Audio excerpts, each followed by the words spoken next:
Anthony hates my pants. Why? They're white leg? Because they said they're men's pants. Are they? There could be. See, they're just... See how baggy they are? Oh, your butt is still so cute in them. And he said, why do you wear those man pants? I'm like, because I like them. I got my man pants on. Okay, I seriously love hosting this podcast. And one of the biggest surprises has been the amount of support that we have received from all of you, our listeners, and our amazing sponsors. We have partnered with Promise Grounds, a Texas-based company that also supports global mission by giving clean water ounce per ounce. They provide everything in our studio, from K-cups to fresh coffee beans to all of these adorable cups that we use on set. One of my favorite things to do is personalize each of these cups and recite scripture over our guests before we start recording.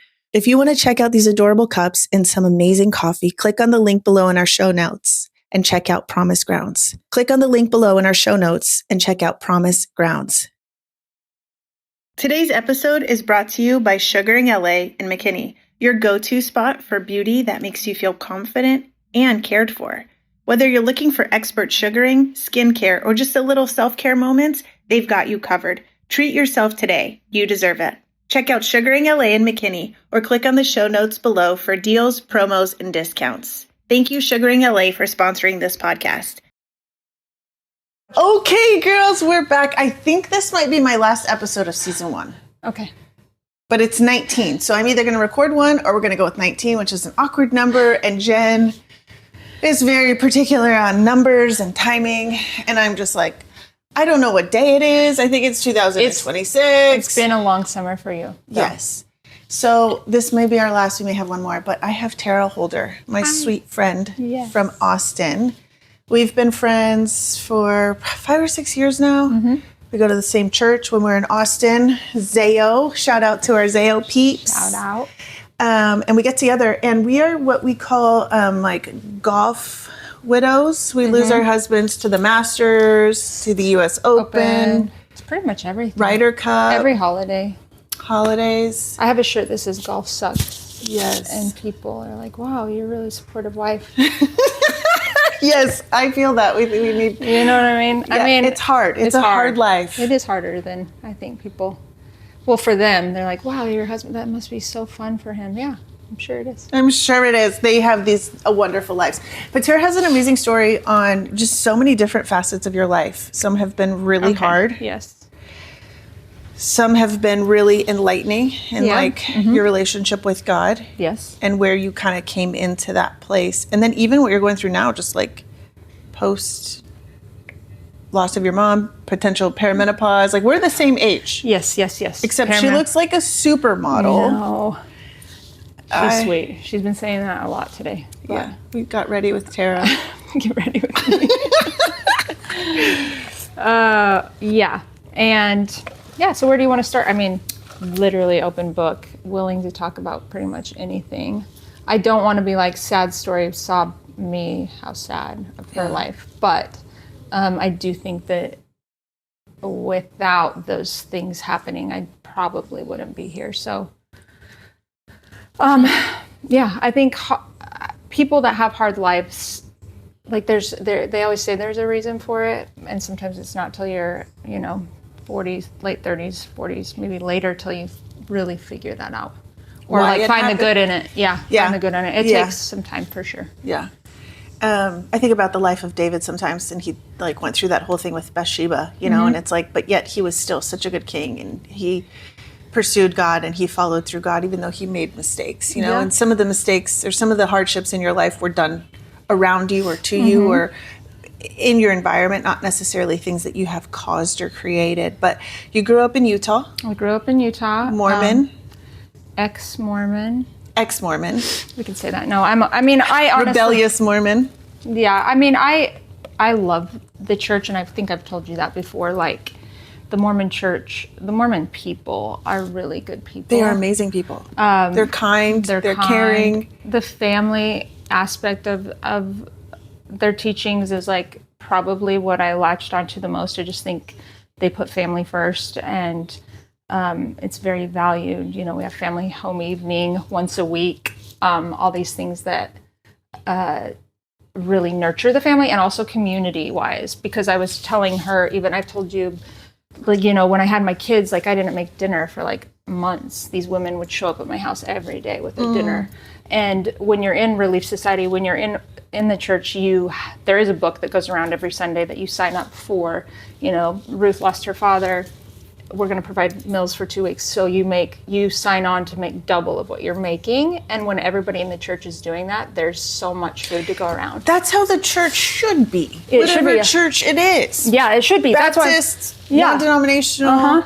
Like, that is what we are called to do. It's in James, the book of James, it says to love the orphans and the widows, like to care for those in need, to show up. Like, I do think there's something amazing about the Mormon, like, community and church. Yes. And even the, like, evangelical or, like, the evangelist part where they're, like, going door to door. Yeah. You know what I mean? Like, if my neighbor's house was on fire, I wouldn't be like, hey, bro, good luck. Here's a bucket. You know, I'd be like, bro, wake up. It's 1 a.m. Your house is on fire. Get out. There's safety. And I think the Mormons take that more tangible approach of saying, like, if I believe this is true, heaven and earth, heaven and hell, and again, their whole dimensions. I think sometimes, and we can get into that. Also, like, one thing I think where the misconception is, or what misfired for me was that the church, you know, that you get to heaven by works. Right. And so sometimes people, I think, do these works out of that and not out of like they're earning their place. They're earning their place earning in heaven. Your keep and earning your tears and how many children you have in your life, and the afterlife, I think, for the Mormons is a little bit skewed from what the Bible says. This, like, original Bible, not. So we have the Mormons have a Bible. I should have brought it. We have 3 books. So it's the Bible on top, and then underneath that is the Book of Mormon, and then underneath that is the Pearl of Great Price. So there's 3 books. And to me, I was always taught that the Book of Mormon is just another testament of Christ. So it was written by Joseph. This is where I get... Cut me out. I'm out. Joseph, you know, and he was 14 and he wrote this book and all the things. And the Lamanites and Lemonites and this different tribes that were around during that time in Israel, and that this is just another testament of Christ. So they're saying that this is like a second part of, this is like Bible part 2 and then 3. Like there's more evidence, and there's more evidence, I guess, because we learn from the Bible. You know what I mean? Like, it is our book. I wouldn't say, like, now that I'm out of it, I wouldn't say that it's referenced to, like, I think other verses things in the Book of Mormon are probably referenced more frequently. So but it is there. How did you get out of Mormonism? Like, where did that, like... split happen? Yeah. How old were you? What brought you? I was never really, like, super religious. I grew up in a small town, which was very religious. Utah, Cedar City, Utah. Small town.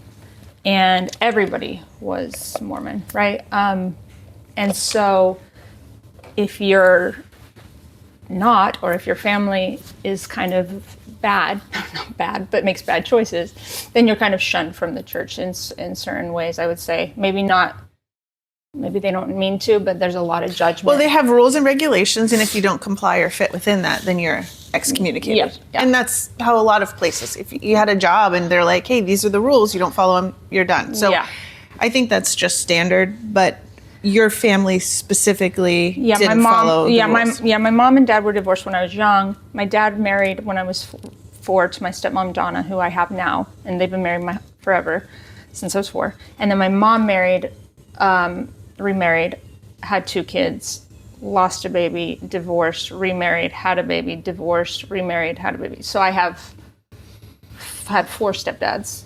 Wow.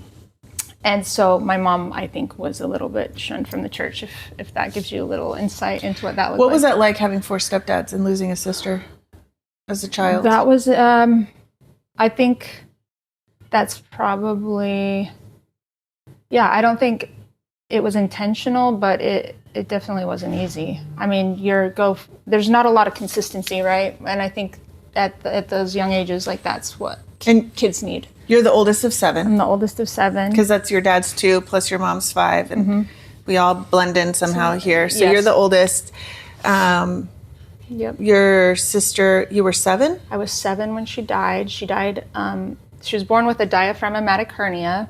Did you guys know about it? Yeah, my mom found out when she was 7 months pregnant, and they gave her the option to abort, and my mom chose not to.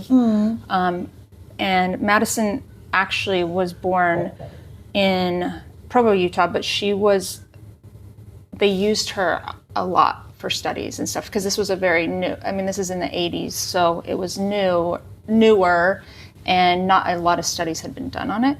And also most babies that were born with it on the right side of their diaphragm, and hers was on her left side, the same side as her heart, which made her a more complicated and,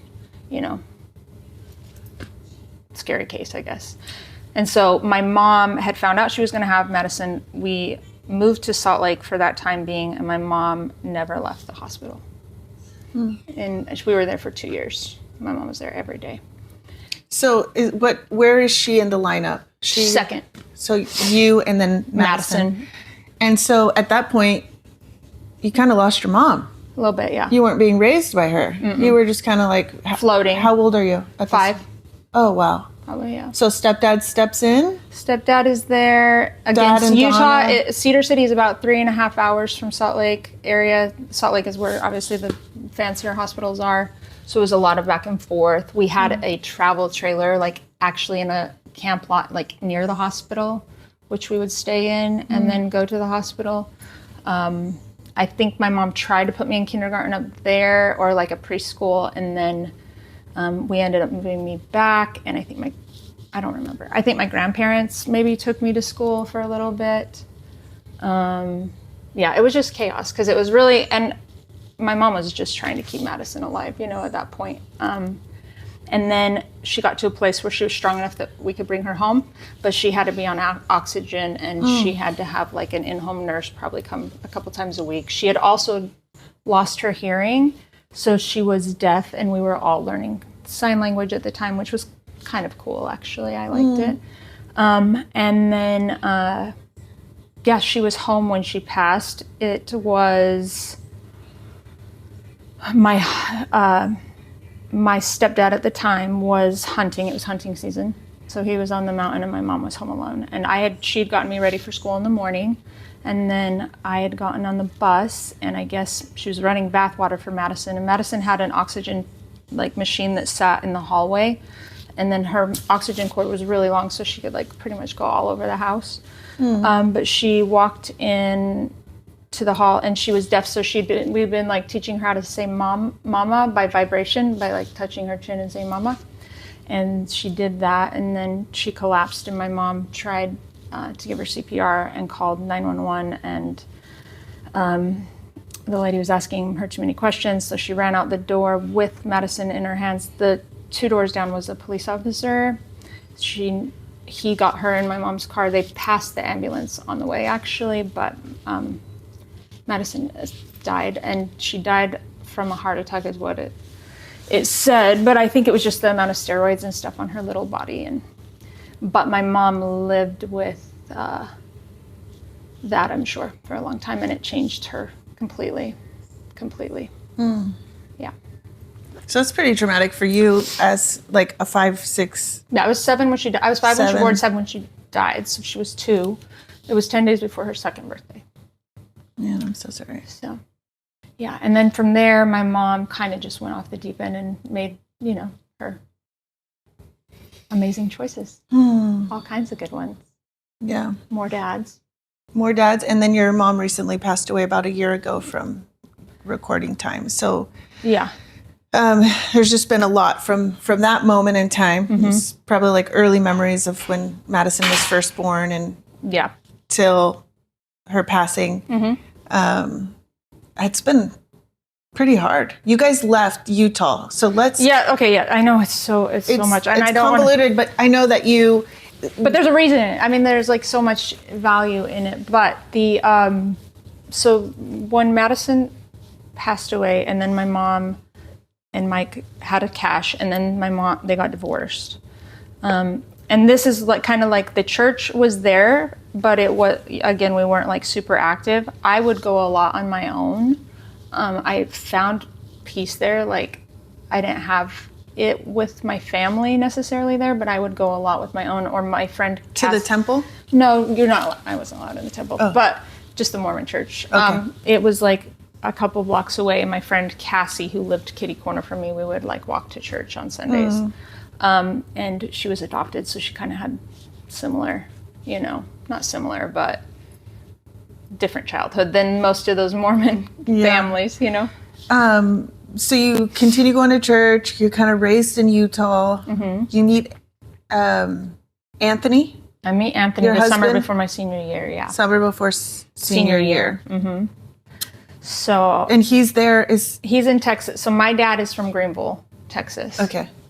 And so I went back the summer before my senior year to see my grandparents. And I had met Anthony that summer, and then this is right before like 9/11. Oh, nice. Yeah, that was my senior year too. Yeah, right? We're the same age. Yes, 02. And so, yeah, I met my husband that summer, and I honestly, it's shocking. I got married when I was a senior, and I think that's always like super shocking to people. But, oops, hi. I wanted to have, I think it was not an escape, but really I wanted to get out of my home environment. So you were still living in Utah, went to go visit your dad in Greenville, met Anthony, came back for your senior year. He was in college? He was in Greenville, and my dad said, if you're going to continue to see this boy, he has to move to Utah. Because I'd already flown back 3 times, and this is before cell phones, so my phone bill was, I hid it. I would go get it from the mailbox and rip it up.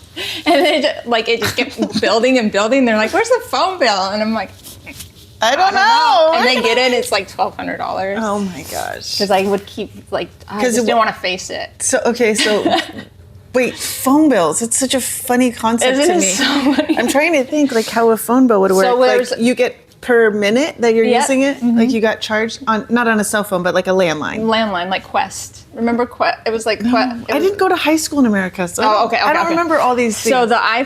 So the phone, it was a landline, and every minute I think we got charged to something, and we'd be on the phone for like hours. Talking about nothing. Nothing. Isn't that funny? Yeah. And now kids could never imagine like talking. I mean, they can text for hours, but yeah, or scroll through social media, but like talk, sitting on a phone for hours. Just yeah, really, we did. So what are you doing? I'm not doing anything. Yeah. Okay, so then Anthony moves to Utah. Yeah, my dad says he needs to move to Utah, and he was like, okay, because he was graduated at the time already, and so he packed his little Honda Civic or Honda Accord, and drove from Greenville to Utah during Christmas snowstorm, and got a little apartment, and then I was there every day, and my friends would come over and eat his food, and you're like the cool. we got an apartment and be senior. We're seniors, so we thought it was super cool. Yeah, for sure. Having like a little bit older boyfriend. Yes. He got an apartment. He's Yes. got a Honda Accord. Yes. Like, come on. And you know what? Anthony loves Tarrah so much. I think he would drive in a snowstorm I think he would on too. Christmas Yeah, from he Greenville to Salt Lake. He would. 100 times over for you. Like, he absolutely adores you, and I think it's the cutest thing ever. I think I always tell people that, I know this is, I don't know, but I always tell people, I think God gave me one husband because he gave me so many dads. Wow, I know that was a challenge, but that's not going to be your story. That's like the generational curse that you are going to like. Yes. And I was like, I will not do that. I seen my mom give up on marriage way too many times, way too easy. Were you scared of marriage because of that? Actually, no. You wanted it. You wanted to figure out how to make it work. I wanted to figure out how to work, and I was like, it cannot be this bad. You know what I mean? Like, and she would just quit trying. And I think a lot of people quit trying. It takes a lot of work, and it takes a lot of work. And there's also like really big hills and valleys where like it's really great and it's really not. And just being now when you've done it maybe a couple times, you're like, okay, I know in probably 5 or 6 years I'm gonna have another like slump. You know what I mean? Like I'm prepared for it, but I also know how to work through it or how to get through that time. And we can go into that, but I would say that God at the center of that is really what is different than what my mom had, and probably why we're married still. So how long have you guys been married? 24 years. Dude. That's like more than half my life. Yeah. So he's been your person. Uh-huh. He's like your constant. Yeah, he's everything. And you guys have 3 kids together, and they're kind of spaced out. Well, my first 2 are 13 months apart. And then Pax is he's 15. So they were in 2nd and 3rd grade when I had him. So they were, Kyson was 4 months old when I had Andy, and I was like, oh my gosh, I cannot do that. And that was when? You got married senior year of high school? Mm-hmm. Found out I was pregnant. I got married April of my senior year, graduated May, got pregnant September, had Kyson the following May, got pregnant in November or October, and had Andy the following July. So they were 13 months apart. That's so crazy. And so you're I was 19 and had 2 kids, 19, married, 2 kids. Your dad's probably like, dude, I shouldn't have had him move. I know.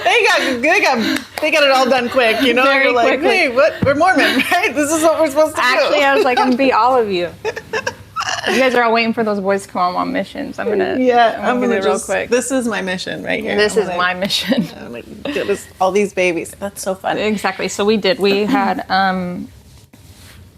just the 4 of us for a long time. I didn't think I could add another one until they were older. Then that idea came to mind. But 2 under 2, and then I was going to college at full time as well. So let's talk about college, because you shared some stuff with me before we started recording about like paying off student loans and stuff. So we'll talk about that. But like, talk to me about college. Like, what'd college. you go for? So again, back to my mom and like kind of the reputation that she held. After my sister died, my mom kind of went off the deep end. She obviously got married multiple times. She was using drugs. She was using meth, amphetamine, and was a meth addict for a little bit. We lost custody of Cash, my brother. There was a lot of in and out of Child Protective Services, a lot of custody battles. My dad never fought for custody, but some of the other dads did. Fought for custody for you? No, just of their kids. Oh. Because my mom was, she just wasn't good, you know. Our house was messy, and she wasn't working, and she was using. And so it wasn't probably a safe environment for kids. I mean, if I was the dad too, I'd be like, get my kids out of there. Yeah. But anyway, so with that reputation of her, I felt like for some reason that was placed on me, like Tarrah's going to be, well, actually there was one point in the custody battle where they said Tarrah is going to be an unproductive member of society because I was not doing well in school. How old were you? I was probably a sophomore or junior in high school at the time of that was happening. And they just kind of like placed that upon you. They gave you that, they like spoke that over you. They spoke that over me and said, yeah, because I wasn't doing well in school. I mean, mind you, my mom wasn't really paying attention, so I was probably skipping a lot. Yeah, but nobody wants to do well in school in high school. Like, yeah. Unless somebody's forcing you, no kids want to. No kids wake up and they're like, let's just go do some algebra. This sucks. Yeah, so after that, I was bound to prove them wrong. You know what I mean? Like, there was just something in me. I was like, watch me. Unproductive member of society, I'll show you. And I'm going to graduate college with 2 kids, and I'm going to stay married. I'm going to be everything you said I'm not. And so, because a lot of, people, when I got married too, I mean, I'm a senior in high school, they're like, what in the heck is this girl doing, you know? But so going to college was like, I'm doing it. And so I did. I registered for school. I went to college. Didn't have a lot of money. Obviously, I had 2 kids, so I did get some, financial aid or whatnot. But I paid my student loans off, some of them by donating my eggs. So that's what I was kind of telling you before was during that time, there was a thing, I don't know if they still promote it or push it or not, but donate your eggs to pay off your student loans was like... That was their marketing slogan. They're like, you might have children in the world somewhere at some point in your life. Pay your student But loans. if you want to pay your student loans, would you go through this entire process? Yeah. This was now 20 years ago. Uh-huh. Which you're injecting Hormones. Medication into your I'm body. doing everything that you do for IVF. Everything. Everything. It makes you crazy. It's hard on your body. Hard on your They're body. retrieving your eggs. And Tarrah's like, cool, how much is it going to cost? How much am I making? How much am I getting paid? It's like egg prostitution, honestly. Kind of. It kind of felt like... And you're so beautiful. I'd be like, you got to pay me double for my eggs. Like, are you kidding me? Like, No. I would have been like, hello? You actually do get more. When you're beautiful? No. When you have... Just kidding. When you have certain things. When you have blue eyes. When you have... Oh. Your eyes are green, though. I know my eyes are green. Oh, you missed it. I missed it. I didn't get the bonus. And then if you have a college degree, if your parents have a college degree, so like some of these things will add like little notches of money to the bottom line of what those. That is so crazy. I feel like that is such a mockery of our system. They're like, here, we're going to give you all this student loans. Yeah. Like $100,000 in student loans. But if you donate your eggs to science or to another family, we'll give you money back. Like what a crock. I know when you say it out loud, it's so different, right? And like Okay, so how many times did you do it? 3, How many eggs did you get? a lot. Did they tell you? The first one's 22 eggs. I was overstimulated. 22 eggs they retrieved. I was hospitalized the first time I continued to do it. I got sick. Of course you did. I was sick. They're like, you're pregnant. And I'm like, no, I'm not pregnant. I just donated my eggs. But my stomach was like expanded. They had overstimulated me, basically. So wait, how much did they pay you for it? Do you remember? Mm-hmm. You want to know? Yeah, I do. 8, 10, and 12,000. 8,000 the first time, 10 the second, 12 the third. Dang. Yeah. And then, But it's a long process. Like I mean, and here's the thing. When they told me, when I first did it, right, it was like, oh, you see that number and you're like, okay, that will cut out a big portion. $8,000 is a huge amount for a college freshman, sophomore. Yeah, it will cut a big chunk of that out. And so I'm like, okay, that sounds good. And I'm kind of detached in certain things. Maybe that's one of them. And so I was like, I'll do it, but I had to go through all these, like, you have to go through some genetic testing, not a ton, and then you have to go through like a psychiatrist, and you have to do all these things, right? And the only reason you probably could have done it is because you've actually had kids, right? Could they No, have... you can do it if you haven't had kids. I had a friend, Colleen, that didn't. She's never had kids, and she still never has. So I don't know if those kids, that's her only kids, I guess. Did those eggs get... Do you have like certification of where they go, and do you know anything about So that? that's kind of scary too. Not scary, but like stranger things have happened. Your child marries their brother or something. That's kind of my fear. But the... So like anybody that's dating my kids, 33andMe. Yeah, literally. Ancestry.com. Yeah. Like, hold up.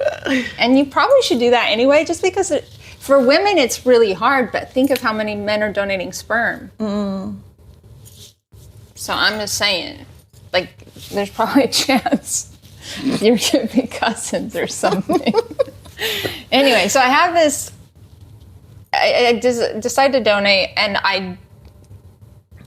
at first I'm like, my family's kind of weirded out by it. Anthony's family's super weirded out. I'm like, it has nothing to do with you guys. Like, Yeah.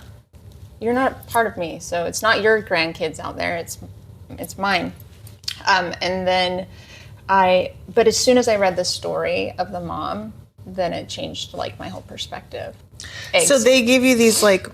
A letter, like the mom writes me a letter. For the eggs? Mm-hmm.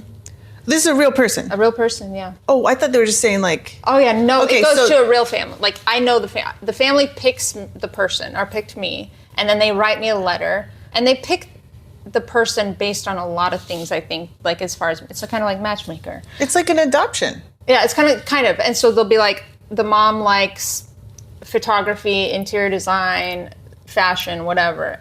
And that will go down. And her favorite color is this, and so they'll go down to like these really small questions. And then I think the mom wants somebody that's as most like her as possible. You know what I mean? As far as qualities of hair, color, eyes, and all that go, but also just like in general, like she likes the same things so that the odds are better, I guess, that it's more like the mom. Yeah, more compatible. So after compatible. So when she wrote me the letter the first time, she had several miscarriages. And so this was her opportunity to try it this way. And I donated, and they took, and she had one kid that I know of.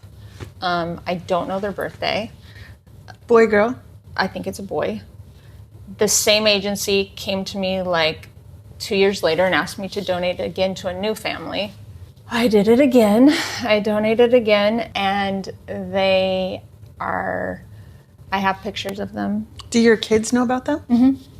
Does anybody have a strong opinion one way or another, Anthony or the kids, about it? Or they're all just kind of like, yeah, we understand it? I think they understood it. I think they saw, or I think once we kind of knew, again, in the beginning it was for money, right? That was what took me in. But then once you start to hear these stories and see the women, and I mean, I love being a mom. I think everybody deserves the opportunity to do that. And if you can carry the baby, and if I can help, and I'm flushing these eggs down the toilet every month, I didn't, and they're willing to spend, God knows how much, $30,000, $40,000 to have this baby. I felt more called to do it than just for money. Yeah. You know what I'm saying? To have that be successful was really amazing, and they had asked me to donate a third time because they wanted all their kids to be siblings. But I donated a third time to them, and I haven't ever heard back, if they got pregnant. But I've never reached out to say, where those did they take or anything. At that time, I was like, I've done this 3 times, and my body's tired. Because you're injecting yourself with medication for 2 to 3 months. You're having to get ultrasounds every couple weeks, and then you have to give yourself a trigger shot to drop the eggs. It's just very intense. It's a lot on your body. So you, 2 kids, college, egg donations, egg donor. What'd you go to school for? Marketing. That makes sense. Yes. And then what? What kind of happens after you graduate college? I graduate college. Anthony got a job. We were in Utah at the time. He got a job in Palm Desert, which is where we met. Yeah, yes. I met her in Palm Desert. He got a job at the Westin Mission Hills and Rancho Mirage, actually, and we moved from Utah with just 2 kids, just us 4, to Palm Springs on our own. And that was very crazy. So did you have PAX in Palm Springs? I had Paxton when I lived in Palm Springs. I had Oakley in Palm Springs. Did you at Palm Springs Hospital? Yeah. Yeah, me too. The little roundabout in the front? Uh-huh. Yeah, I had a miscarriage there, ectopic surgery, and Oakley. There. We lived in La Quinta. Yeah, I remember you guys West. You guys lived in Jenna Ortega, that neighborhood. Yeah. But our husbands worked at the same PJ West at the end. Yep, they worked at PJ West together. And you were doing photography? I was, at the time I owned it. So I got out of college, I started when I moved to California, I did a little bit of modeling. I didn't ever get anywhere big with it, but I didn't get anywhere big. She's gorgeous. I feel like the man in the relationship, all I do is compliment how beautiful you are. She's beautiful. I moved to, so I did I auditioned for America's Next Top Model. I auditioned for Janice Dickinson Modeling Agency. I did The Price is Right. What was the other one where you opened the Oh yeah, Deal or No Deal. Deal or No Deal. I love that show with Howie Mandel. Yes, the auditions for that. And then I just modeled, in Palm Springs was a little different market than LA, obviously. And so I did that, but I was I think I want to own an agency, actually. There was only one agent in the desert at the time, and she was older. She was my agent, but she was much older. She was still using Com cards? Yes. And I was There's a thing called the internet. Yes, I modeled this kid in Miami, and I had a comp card, and you would have to go, and you'd have to wear a leotard under, and then, because I was a kid when I did it, wasn't like, and I would have my comp card, and you'd have to print them, and then I would have a binder with all my magazines, clippings that I would pull out, and then somebody started laminating them, and that was a big thing, and I was like, oh my gosh, I was laminating. And your portfolio book, yes. I remember. So you're like, I think I can make this. I just think this needs to go digital, and so I started a modeling agency with a friend, Crystal, and we started Desert Models Agency, and our office was in Indian Wells, right there at the Ralph's shopping grocery store right there. Our office was there, and we got our first big job, which was Hollister. We did a Hollister campaign, and it was Coachella themed, and they hired 20 models from us, and we made a good chunk of change, which was our first big job, I guess, in the modeling industry.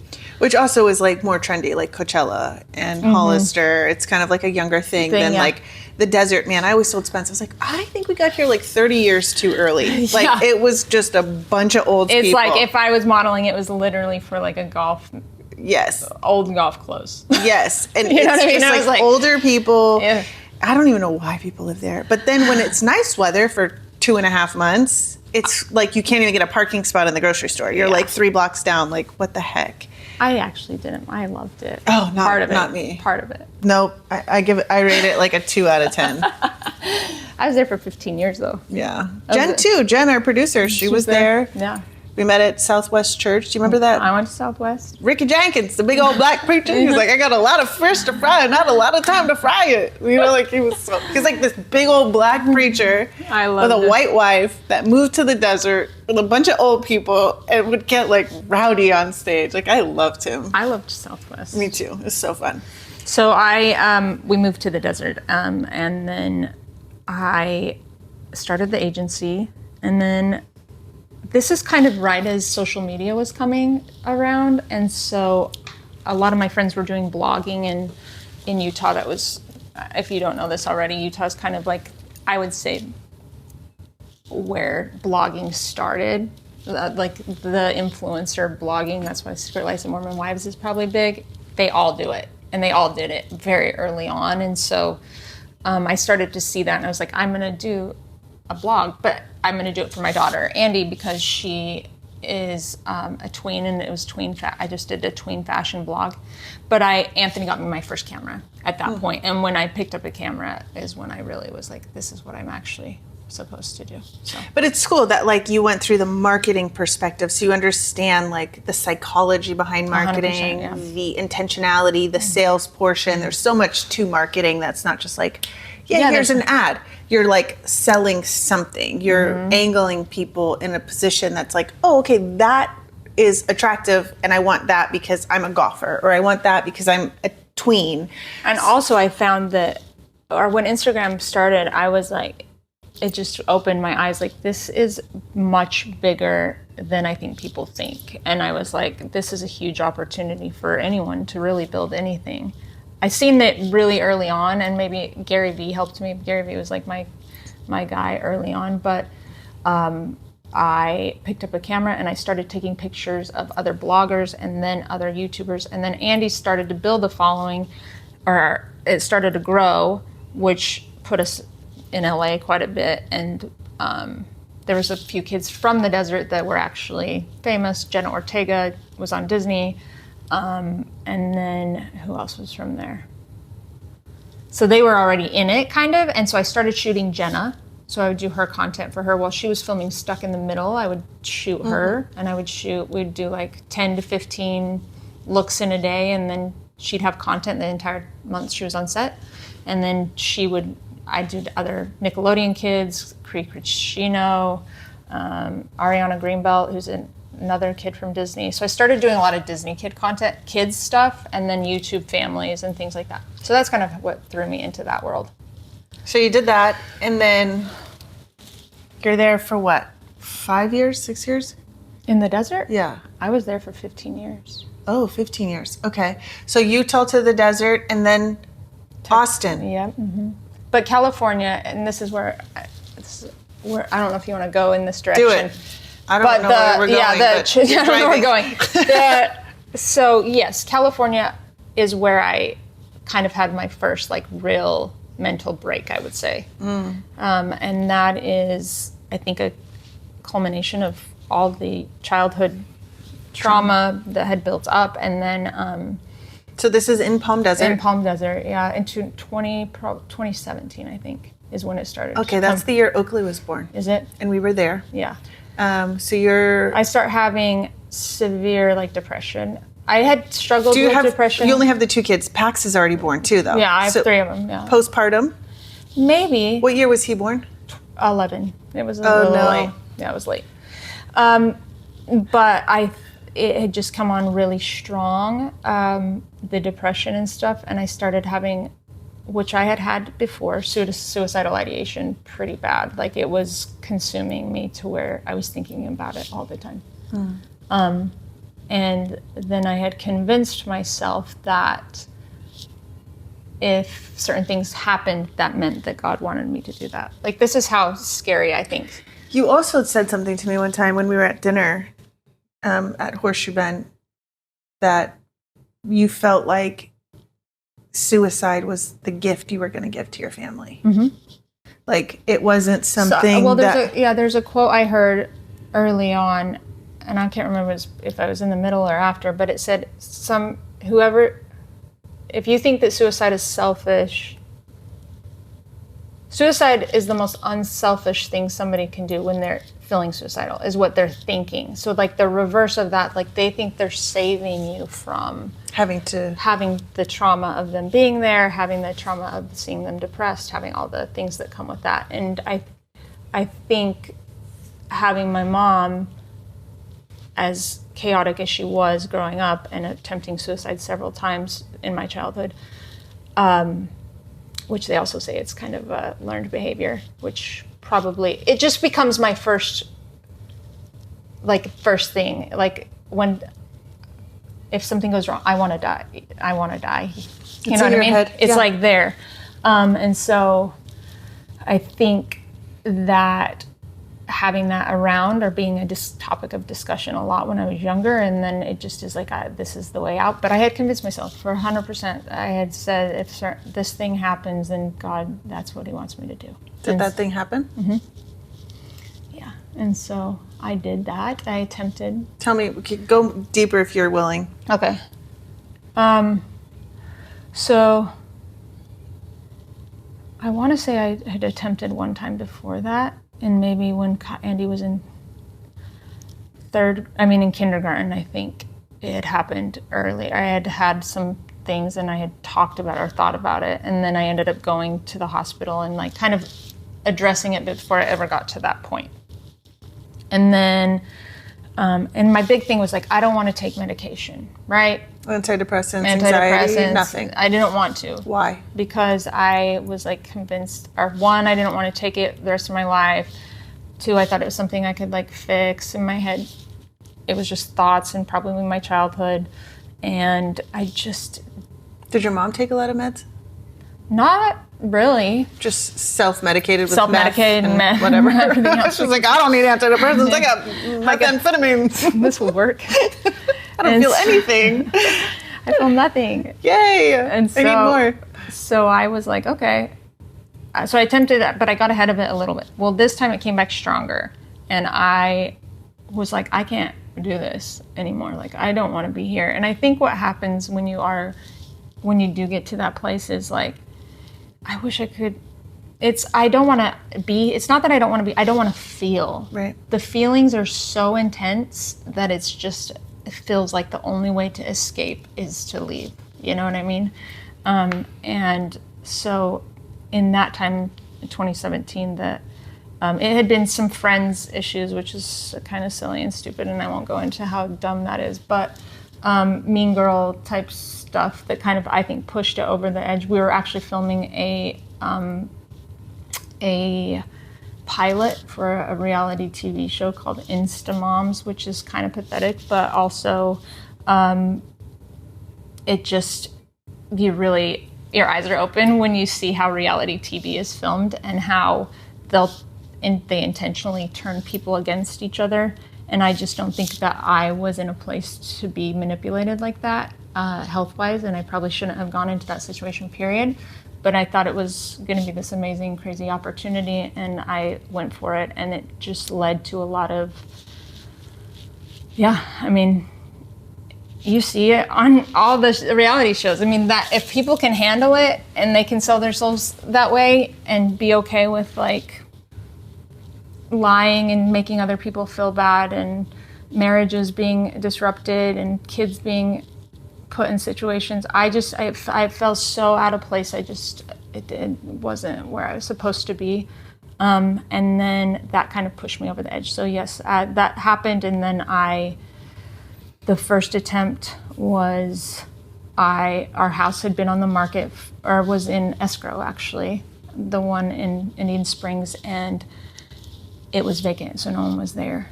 And so I went there and locked myself in the garage in my car, with my car on, for like 2.5 hours. And then the ambulance, or the police, found me, and the carbon dioxide alarms were going off in the house, and they got me, and I was taken to the hospital and throwing up, and they gave me medicine, and then they transferred me to Los Angeles to a psychiatric hospital because there was no beds in the desert. And I was not allowed to, Anthony wasn't allowed to see me. So I was there for 10 days. And I didn't get better. I came out and wanted to do it again. Like, it didn't go away. It was still there. And they had started me on some new medication. And so that would have been January, and then we move into our new house in Indio, and then Anthony goes to the Masters, and I have another breakdown.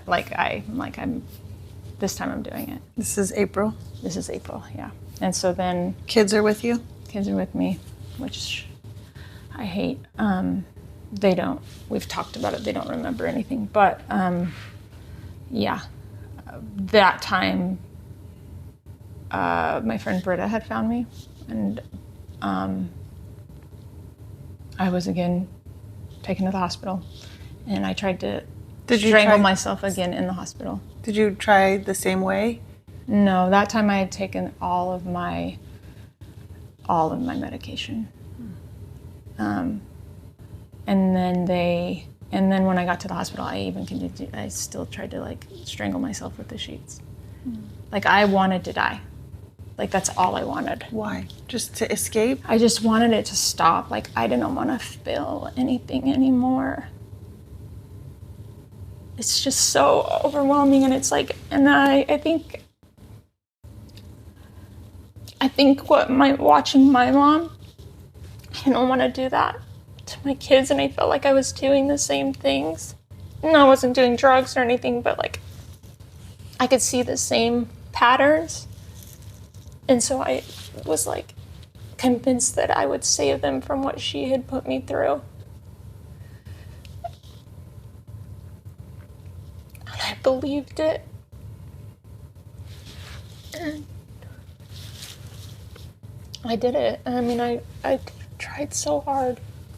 But for whatever reason, and then this is where the good part happens. No, like, so I'm in the hospital, and I'm trying to strangle myself. Well, Tracy comes. Tracy is somebody she was actually one of my models, but she was older. She was like not older, but she was an older model. She would always talk to me about Jesus, and I would always be like, listen, girl, I did the Mormon thing. I'll never be good enough. He took my sister from my mom. I was still so angry about like those types of things that had happened that I was really not willing to give him a chance. And I didn't want to, I didn't want anything to do with him. And Tracy came to the hospital that day. And she brought this lady, Cynthia, and they prayed over me. for like an hour. And something happened, you know, and it just, I think I'd never been told the truth about God. Like, I think the Mormon church gives us this, like, rule. You have to do this, this, and The this. works, following the rules, All the rules and works. obtaining mercy and grace. And they just kept saying, Jesus loves you. And he created you for a purpose. And you don't need your mom or anyone, you have him. And I think, like, I never heard it like that, you know? I never heard somebody explain who he was the way that they did. And they prayed for me, that would be taken from me. And just the words of, like, conviction that I had never heard of. In the name of Jesus Christ, we command these spirits to leave your body. The authority. Yes, the authority. And like, and it was a heavy prayer, but I'm telling you, like, something changed. And I said, I give up. Like, I can't fix this. The medicine can't fix it. Like, nothing's gonna fix it. So either you fix it or I can't do it anymore. I think I just got it was that place of surrender, right? Where you just finally give up. And he's the only thing that's worked. And so now I'm completely convicted, and my heart is completely changed I'm so sensitive to suicidal people and suicide, and I know it's so hard to get your mind out of that place. But like, I just started listening to worship music every day, and filled my mind with his promises rather than the enemy that I would just listen to on replay over and over. You're not good enough. Your mom didn't care. Whatever it may be. And I still have to do that. Like, I still have to have worship music on, like, probably, like, it's on in my car all day, because I feel like I have to program my thoughts to not ever let them get to that place. When you let your thoughts go like that, it's super scary. Yeah, there's like no control. And that loop that you play that's been spoken over you, the social, like, ideology of who you are, you know, even what they said in the courtroom, like, you're never going to be anything. Like, you're just kind of what are not you worth doing? it. And you've, like, fought the good fight to get out of it. And then you're like, okay, I win. Now what? Now what? I have 3 kids, a husband, I'm here, and these people are mistreating me. I'm in this situation. You're completely consumed with doubt, depression, anxiety, and it's just all consuming. If we had an audience member whose friend is suicidal, so somebody, let's say me, and I know you are going through something like this, what is the best thing for somebody like me to do to help somebody when they're in a situation where you're at? Because, I mean, my oldest sister was suicidal when I was a kid, and I experienced that. I have a very different approach to it, because in my 20s, I would get really angry when somebody wanted to commit suicide. Like, okay, fine, you're out, go. Like, leave. you don't want to be here? Then don't be here. Like, I'm not going to pursue you. If you want out, go. Yeah. I think working with kids, like, a lot of the girls would cut themselves and eating disorders and stuff, and it would get me mad. I'm like, what are you doing? Like, this is so stupid. Like, just, I would be very insensitive to it. Yep. But I think A lot of people are. Yeah. And I think I'd love for you to speak into that, like, almost insensitivity, or that, because if we don't know, we don't know. Just like somebody who maybe somebody can produce a ton of kids, and then there's somebody who's not able to have children, and the insensitivity between those two vast contrast. So explain to our audience, or somebody who's like, I don't get that mindset. Yeah, I know. And I do. I mean, Anthony had never experienced it. So, and my husband, and great childhood. I mean, it wasn't perfect by any means, but like Very his parents, different. Yeah, and his mother loves him, obsessed with him. And so he always struggled with it, you know, like, change your mind, you know, like, you can do mind it. over matter. Yes, exactly. Yeah. And so he was insensitive to it. And it wasn't really until I think the doctor sat him down and was like, well, she has an imbalance. And if on top of the childhood stuff, then she has this imbalance, and talked to him about medication. And that time after I left, so after they prayed over me, they moved me again back to LA, and I was there again or this time Orange County, I think. There's not enough mental health beds in the desert, probably in any city, I'll be honest with you. I think it's something that I think should change, is that there should be more opportunities for people to get help. If I could have walked in and asked somebody if I could like check in because I'm feeling suicidal, oh, that would have been awesome. But it's just not available. Like, even if you do go. Would you have? I think I would have, because I did that first time. But we went to Loma Linda, and I had looked I had looked for like outpatient programs or other programs. Because you wanted to fix it? I wanted to get better. You're like, I can't get better. I can't get out of this. Yeah. I can't get out of it. I would wake up thinking about it. And now I'm so much clearer I really believe it's the enemy. It was almost like a demonic oppression, like these spirits and this just like force of nature that's telling you on to do the this. Passion of the Christ in the beginning, where that snake comes up and goes like that in his ear, like that. I'm like visualizing making it for you.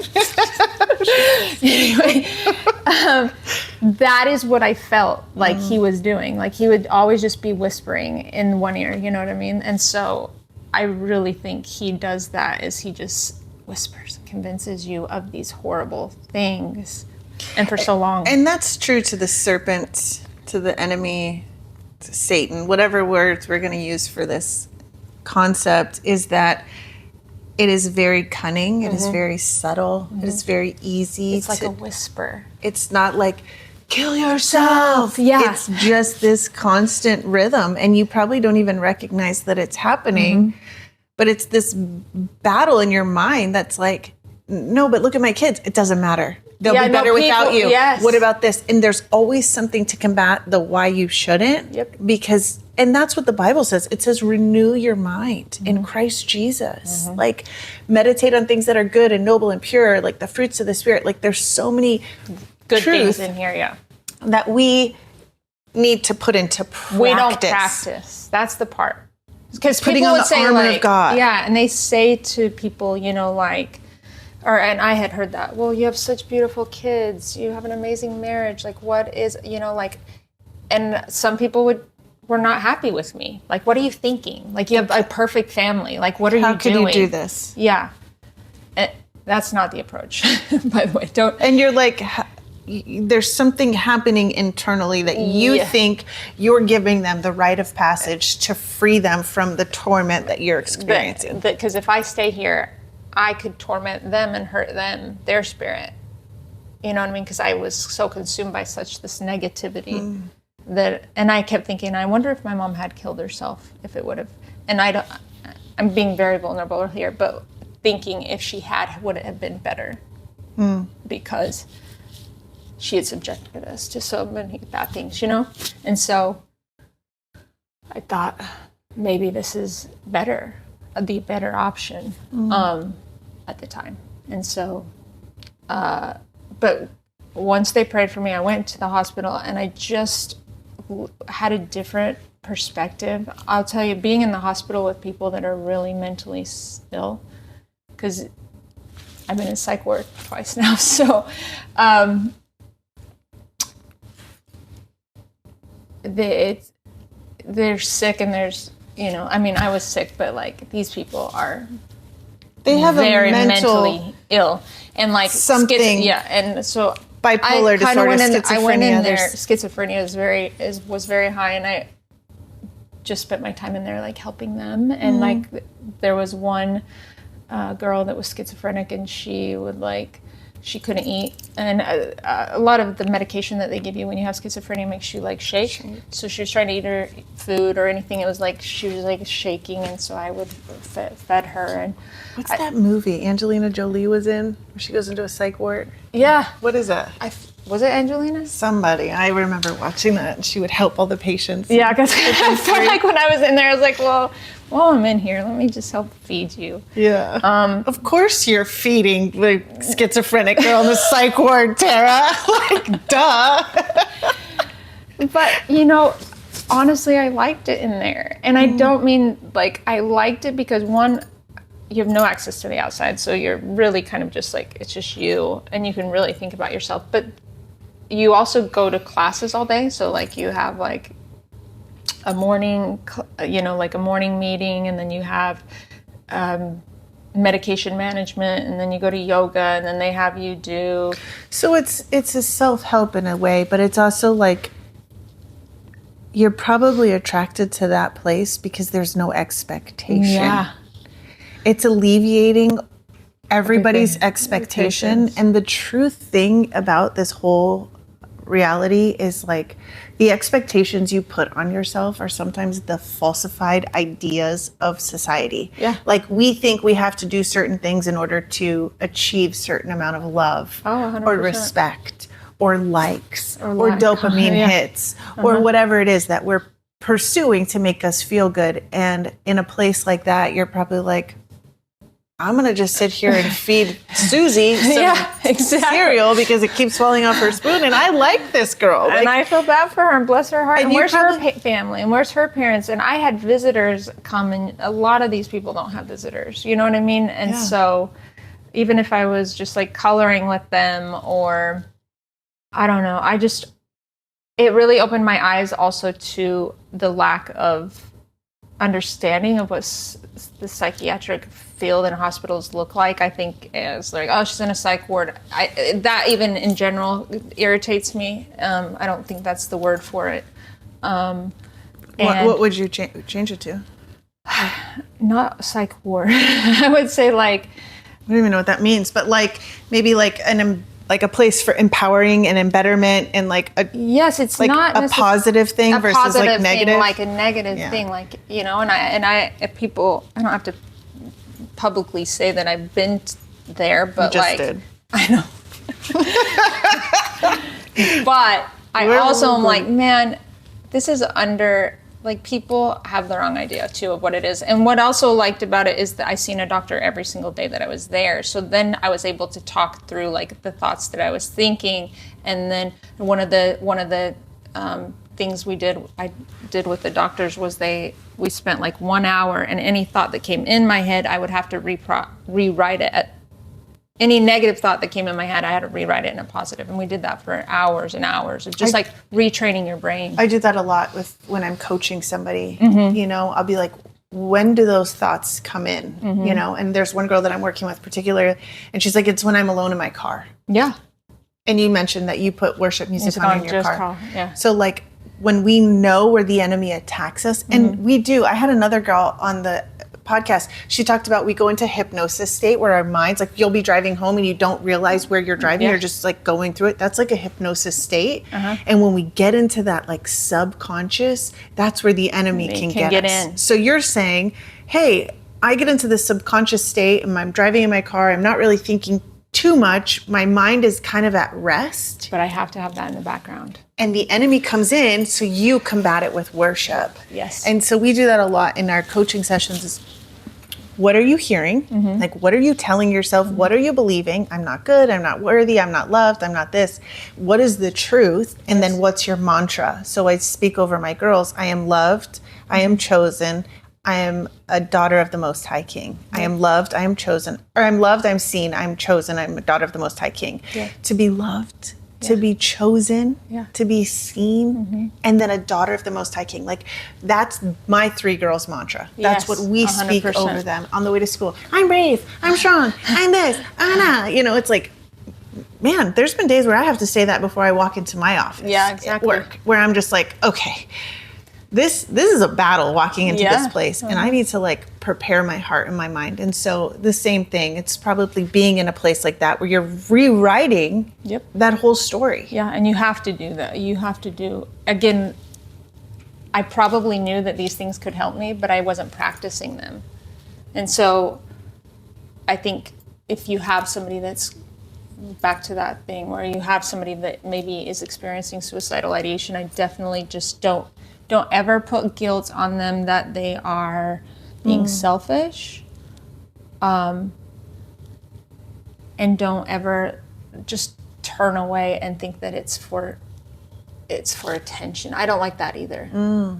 Because it was the last thing I really wanted or needed, any attention. That was not it. It was literally, I was just grasping at like straws to stay, for reasons to stay alive. Because I had convinced myself that he would be better. Yeah. Without you. And so I think offering prayer, praying over people is really, really powerful. If you have a friend, and even if you don't know how to pray over them, ask chat for a prayer and pray over them. There's just something really powerful about prayer that I don't think I understood. And now when I ever have a place, I know I can say it out loud. I can, in the name of Jesus Christ, I command you to leave my thoughts. I'm taking captive your thoughts. Another thing that they taught me during that whole process, the Tracy and Cynthia, was we have to practice taking each thought captive if this is becoming, like if I'm repetitively hearing like that I should kill myself, I need to interject and take that thought captive and cast it out. But that thought doesn't always come like, oh, just kill yourself. No. It's I'm not worthy. My kids would be better off without me. My husband is, maybe he's at the Masters, and you're like, he doesn't even care about me. Or, I've had those thoughts. I'm just like, you don't love me. You went on a golf trip. And he's like, what? I love you, but like, I love golf too. Like, can I have a taco and a wife and a golf round, And it's like, so it's not necessarily it's not this billboard that says, kill yourself. It's the worthlessness. It's the comparison. It's the friendships. It's the, and at that time, that was just the forefront of society coming into like this world of social media, right? So now imagine these young girls, like even younger than Andy, like my daughter, Oakley's age, who's 9, like they're comparing themselves to things that aren't even real, like this AI world. AI is not, and it's like, how do I raise her to know that she is worthy, she is loved, she is seen? Without speaking that over her, the world will tell her a whole nother narrative. Story. And it's like, we get to choose what we listen to by what we fill our hearts and our minds with. So with your worship music and praying through, like I've been doing the Psalms. I have a on my, I'll send it to you and you can put it in show notes or whatever, but I have a playlist called Living Proof, and it is every song that saved me during that time. But it's a lot of, it's the best songs. I think I have the best songs in that playlist. That's amazing. I would love to hear it. I do. I think worship music is an amazing avenue because it's taking biblical truth and rewriting it in a story. And that's what the book of Psalms is. I'm doing through the book of Psalms right now, and it's just like these laments. Like, how long, O Lord, must I wait? And they're like anguishing for like, do something. Like, help if me, you are who you say you are, fix this thing. And yet he still chose the cross with the capacity of changing and rewriting the whole narrative. The whole thing, And so it's just, I think what we do a lot of times is we box God into what we want him to be or expect him to be on our minuscule human mind. And he's like, but I'm so much bigger than that. Like I'm beyond. When I was in the desert and I had an ectopic, I carried that baby for a really long time, and they're like, you only have one tube, and if that tube ruptures, then you'll never have a natural birth. And I just like carried it. I would go to the hospital constantly. I would IV, I did chemotherapy twice, like everything. And they finally removed, so 2 tubes, this one's blocked, this has a baby. They went in, took the baby out and opened this tube.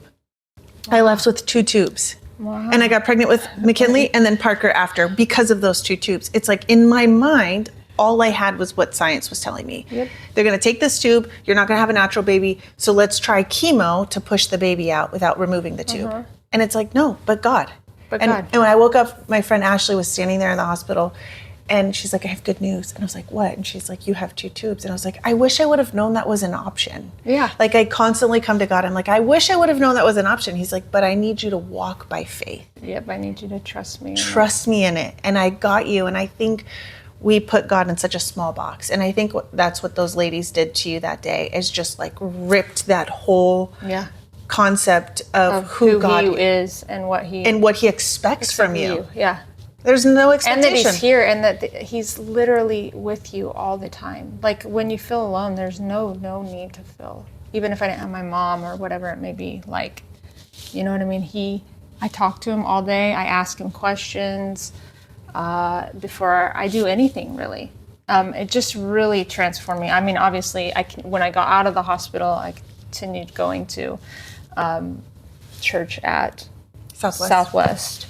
And then I went to the garden in the desert as well. I did too. Did you? I love the garden. Yeah.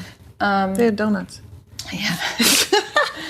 And then when we moved here, I was kind of worried because that had become kind of my like strength, you know, what was keeping me sane and away from that darker side. And then Andy had found Zao. And so she'd gone with a friend and I was like, okay. Because we'd gone to some of the bigger mega churches in the Austin area. Austin Ridge and Lake Hills and all that. Yeah. And nothing against them. They're just very big. And I kind of wanted something a little bit more intimate, like the garden. I kind of liked that. And it's close to home. And Zao means to live real life, and they're a local church in Austin, and they're all about community, like the very much monthly dinners at the church and prayer nights, and like before we started our summer trek, Tarrah and Anthony and Jared and Allie, the pastor at Zao, came and had dinner with us, and like and he's a golfer, so the boys golf, and we're like, let's do a spa day. We said this 14 times and we've never had a spa day. So we're due a spa girls weekend, no boys, no golf. But you know, that's what it's about, is like creating community, having people speak life over you. Do you have a lifeline? I know Anthony and your kids, you guys are a really close family. So you've taken some of that Mormonism and like really implemented like your kids, like all the kids went to play in Paxat right there. And he's like, so how was the game last night? I'm like, what are you, 40? Like, who is this kid? He's like, he's like such a little man. Yeah. He has such a cute little knit family. But, you know, like, what was my question? What was I going to ask you? You're asking me about... When I just thought about Pax. I know that got sidetracked with Pax. Edit. Jonah. But...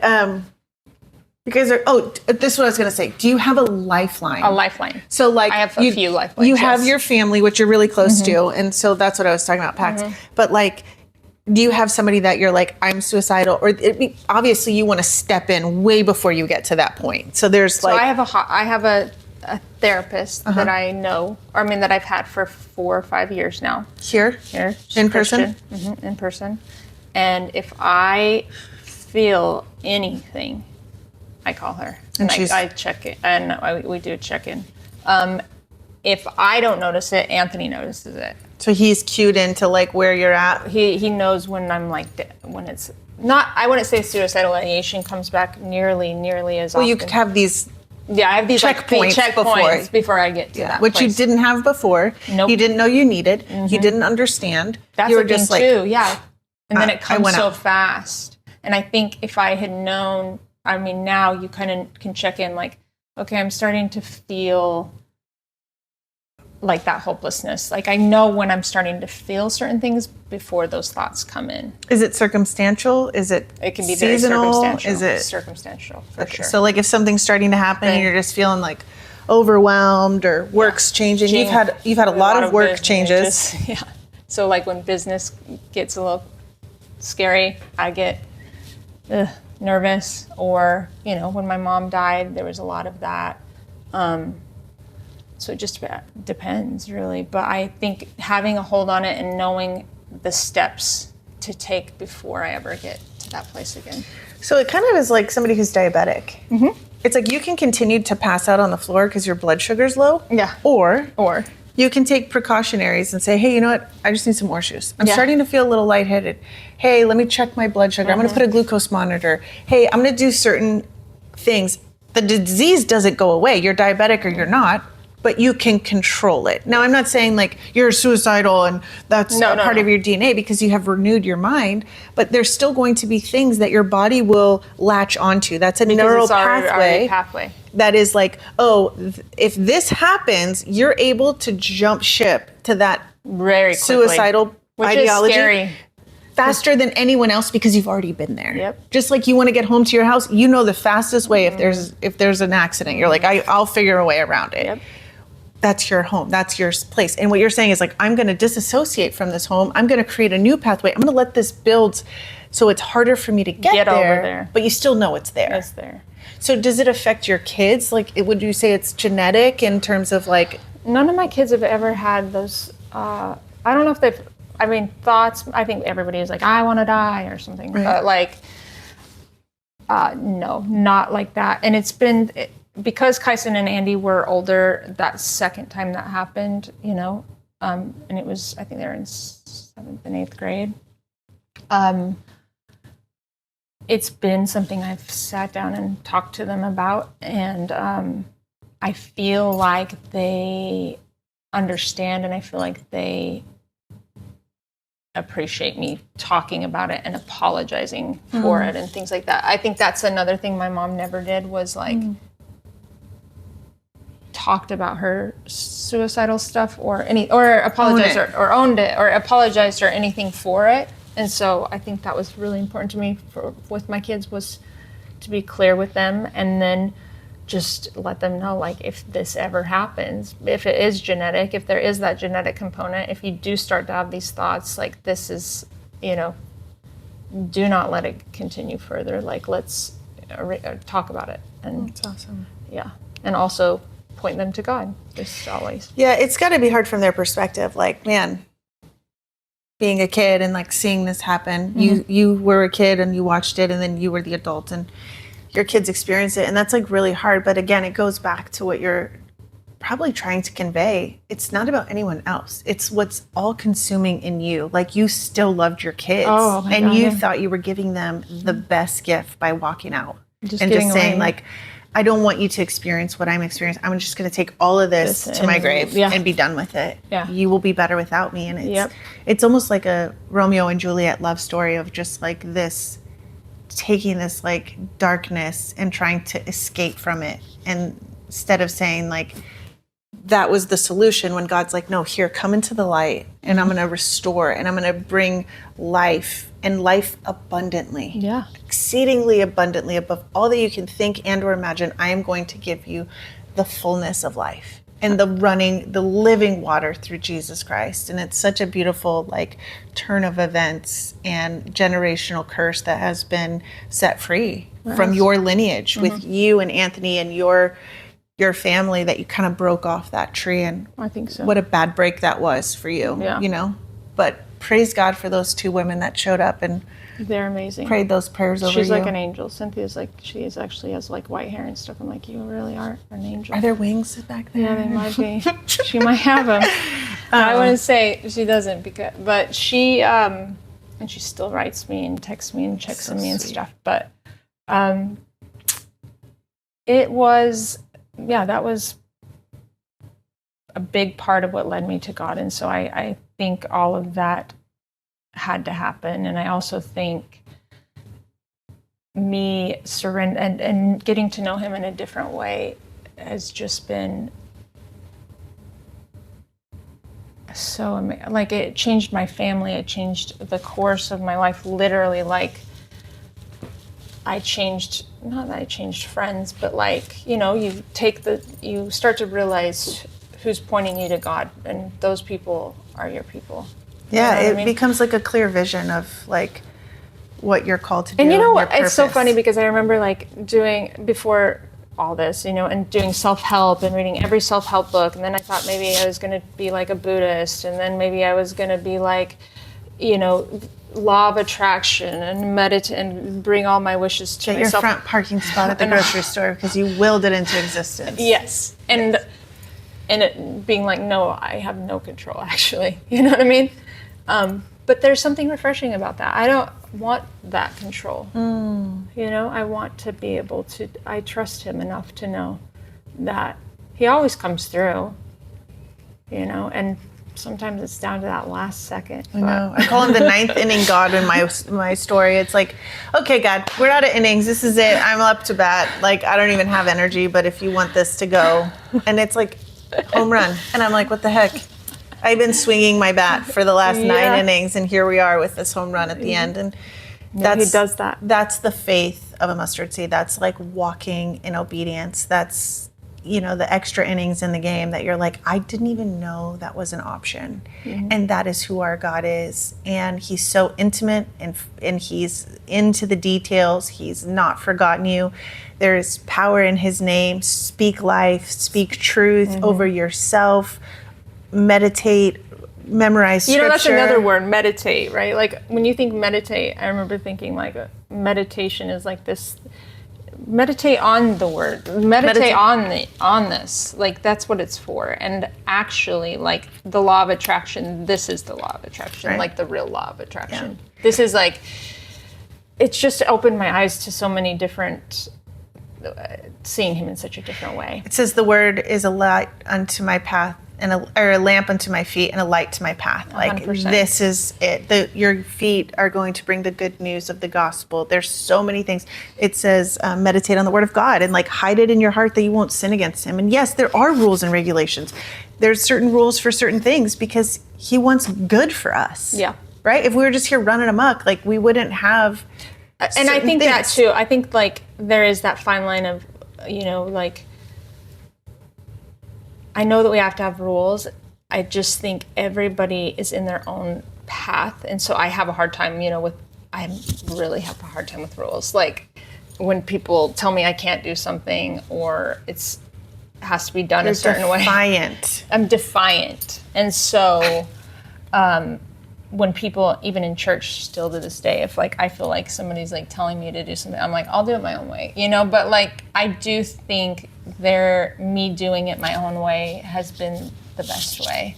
I don't rely, I mean, I love church and I love that we have a place to go to and we have people there that care about us and that we have the same beliefs, but I also don't ever want to be skewed by anybody, and so I just this and me, and you know what I mean. So this is the highest authority in your life. Yes, I don't this need in your full access to Jesus Christ. Yep. The church is a secondary component of bringing light to this, but you're saying I don't need any of that. I have the Word of God. I have worship music, and I have the truth within my heart. And I think that's true for all of us. And I think we should rely on the Holy Spirit and the Word of God. But in order to get there, you got to spend time understanding and defining what's in here. Because we can just be like, I kind of like certain things in the Bible and I don't like other things. And so I'm going to make my own, which is how we got the other 2 books underneath this one that we talked about in the beginning of our podcast, if you were still listening then. But the truth is in the Word of God, and pray about it. But Lord, I want to read your Word. I want a thirst. Understand it. I want a thirst that only you can quench. I want to understand it. I want to be a part of it. I want this to come alive in my life, in my heart, in my mind. Hide it in my heart that I won't sin against you, and that you would do what's in here because you. And give me the words and the authority. I think I underestimated the authority that he gives us to protect our own self and our thoughts with prayer and with scripture. And that like spiritual battle that rages that we don't see, that mind in our minds, you know, like even with social media and the exposure to a phone that is like constant, like, do you notice this? That like I used to see certain algorithms or like I would look something up on Target and then it would be on my Facebook. I think stuff now in my phone is already like, if I thought about something, like I play this game, if I'm like, okay, I'm going to think about this one thing, yellow school bus. And if it happens. And then all of a sudden, 3 days later, I'm like on social media and there's like yellow school bus ads or stuff. And I'm like, I didn't tell anybody that. I just thought about the yellow school bus. And now here it is. It's like starting to creep Which me I out. think it's probably going to get to a point that way, which is scary. And I think that's why this is probably going to become even more important. And to understand truth of it, not to take it out of context. I think we take a lot out of context. I think so. But to get into your word, to understand it, to renew your mind, because now social media is like already in my mind. It's not just in my eyes. Yeah, no, it's everywhere. It's like I think things and they show up. Yeah. I used to get like, have you ever seen that girl where she's like, diamond ring, and she's like talking into her husband's phone. She's like, diamond ring, marriage counseling, Cabo, you know, and just like, please listen to this, and hoping he'd get algorithms. Now we're just thinking stuff. So it's wild and it's very scary. Yeah. I mean, it's not, because we have to give it back to him. He knows what he's doing, but that is a gist of the story. I mean, well, thanks for sharing. I know that's like some heavy content, and I know it seems kind of like messy and kind of probably not really thought out very well, but it's okay. No, but it's beautiful, and that's the reality of it. Like, we don't have perfect stories, and you didn't get to write your childhood, and you didn't get to pick your parents, and you get to decide, but you chose at that point, when that was spoken over you at 17, you're like, no, I am going to be a productive member of society, and I'm going to define all. That's why you're defiant. That's why I'm defiant. You're like, no, watch me. I think this is all cool, but I got this, you know. And you're very self-sufficient, and you're a fighter, and you're don't tell me what I'm gonna do. Or I'll and because you have had to prove your worth and your purpose for so long, and it's like God came in and just washed that over you. He's like, you are loved. You are chosen, you are seen, and you are a daughter of the Most High King. And that's what he speaks life over you. That. And I think, just do that over your friend. If anyone that you know, friend, parents, kids, and pray over them and pray with them, and just continue to point them to God. And sometimes that might be. It's a subtle God. It's a different God than the God they're believing. Yes, exactly. I think they're thinking of the judgmental God. I'm not good enough. He doesn't. And also, see me. if I do kill myself, I am probably going to go to hell. Like, it's just this very angry God. Yeah, and so you can pray with them, but you can pray a very powerful prayer without them being there, without them knowing. And I think that probably happened. I think that Tracy and Cynthia probably prayed really hard over me without me there. But then when they prayed with me, and then they spoke in tongues and prayed over me like probably 3 or 4 times over that next month. And it just shifted a lot of things. So I would say, yes, I'm still on medication, but I do... I just trust him so much more. It's amazing. What a gift. Yes. Well, thank you for sharing. And, of course. If there's any like suicide ideology or thoughts or things, reach out to us, reach out to a therapist. Reach out to me. I have, Tarrah, and I will put my playlist, and it's super good. And it sounds like you want to maybe do more in your life with those who are struggling with suicide. 100%. And so we speak life over that vision and that plan and that purpose that God would bring to fruition, like whatever it is that you would be able to kind of navigate, whether it's feeding someone who can't feed themselves or rebuking the demons inside of somebody's mind so that they're set free. But I just pray that the Lord would take your story and allow you to rewrite, all those years that you were tormented and bring truth to someone else as you kind of navigate this like next couple years, next couple chapters with your kids. They're going to be entering in that like 20s. That's when like mental health things start to come out. Maybe there's a friend that's going to come in. Yeah, there's so many. I mean, I hear things of people all the time, and I'm like, man, I wish I could have talked to him first, But we just got to catch them before they do it. Yeah. Well, thank you for sharing your story. All right, girls, you are loved, you are seen, you are chosen, you are a child of the Most High King. Amen. Love you guys. Bye.